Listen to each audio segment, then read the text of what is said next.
Bonjour, nous allons aujourd'hui nous intéresser au réseau, la partie la plus difficile à qualifier et quantifier lors d'un diagnostic. Il est important de n'oublier aucun réseau. L'alimentation en gaz ou autre combustible, les réseaux électriques, énergie, voix, données, images, sécurité, les réseaux sanitaires, alimentation en eau vannes, eau usée et eau pluviale, les réseaux de process industriels, les réseaux de climatisation et de chauffage, condensat, eau glycolée, fluide frigorigène, les réseaux extinction de type sprinkler ou argon 55, le RIA, les réseaux d'air comprimé dans les hôpitaux et certains sites industriels. Sans plan précis ou synoptique, il n'est pas toujours évident de trouver et distinguer les réseaux au sein d'un bâtiment. Cela demande de faire des investigations.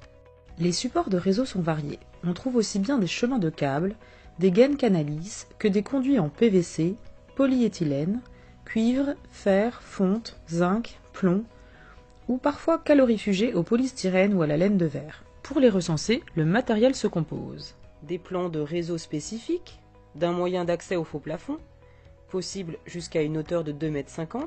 Au-delà, il serait prudent d'utiliser une pire, plateforme individuelle sur roulette, d'un mètre, éventuellement d'un pied à coulisses, d'un aimant, de la grille d'inventaire, d'un appareil photo. Sur site, en l'absence de plan des réseaux, le diagnostiqueur essaye de mener une recherche logique. Alimentation en eau et eau vanne depuis les toilettes, alimentation en eau et eau usée depuis les cuisines, conduite d'eau pluviale à l'extérieur ou en colonne montante. Concernant les canalisations électriques, elles peuvent être noyées dans le béton, distribuées en faux plancher ou en faux plafond comme ici. Concernant la climatisation, il peut y avoir des conduits de liquide frigorigène comme ici ou d'eau glycolée. Ces derniers sont souvent repérés. En présence de chauffage au gaz, ils cherchent les tuyaux d'alimentation.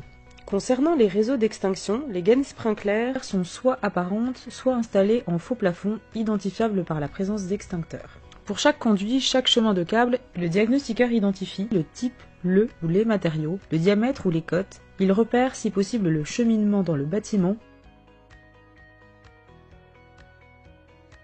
Dans le cas des câbles de puissance, il vérifie les sections et estime un mètre moyen des boîtes de connexion vers les appareils, et il compte les disjoncteurs de départ dans les armoires.